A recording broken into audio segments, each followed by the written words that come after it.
What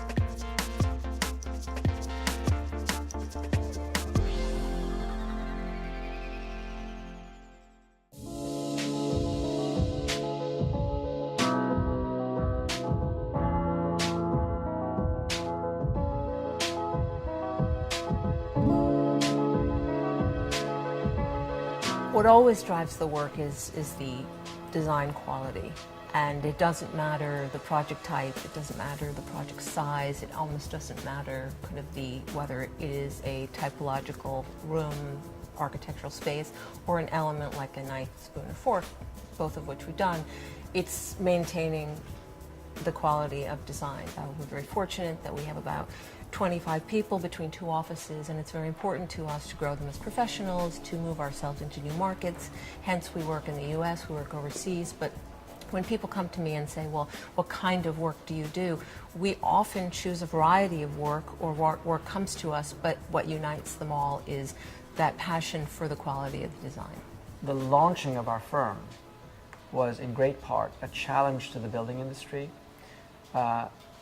taking on the means and methods of production and beginning to invest in research as a way of evolving what an architectural firm can do to motor the creative process, if you like.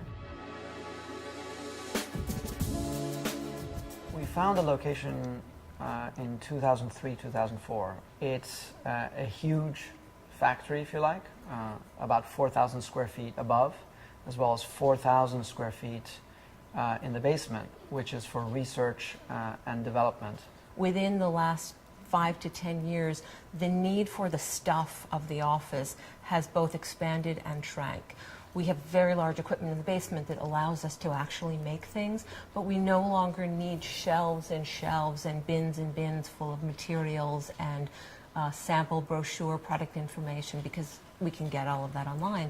That allowed us to essentially clear out the front hall. The long-term goal is to have it be a storefront gallery, but we wanted to get people in here immediately. So the first show we had, which was about 2 years ago, was our own work, and it was a way to invite the public into the office. Since then, we've had 2 other shows which feature the work of others. But the advantage and the goal there is to mix the populations of the design community in Boston, to invite in the public, and we've actually teamed with other partners, other firms in the South End and Roxbury, to have joint shows. The idea being that if there's an event and you can bring down those folks that are interested in design and art, not strictly architecture, we can then kind of begin a dialogue with them.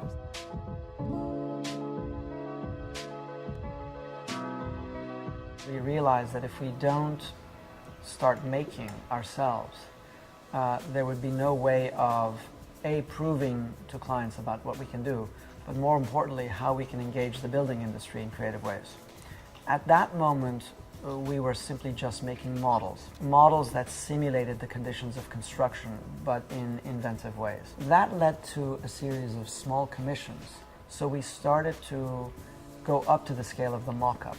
We realized that we can actually develop new details as generative kernels, as seeds of another way of practicing.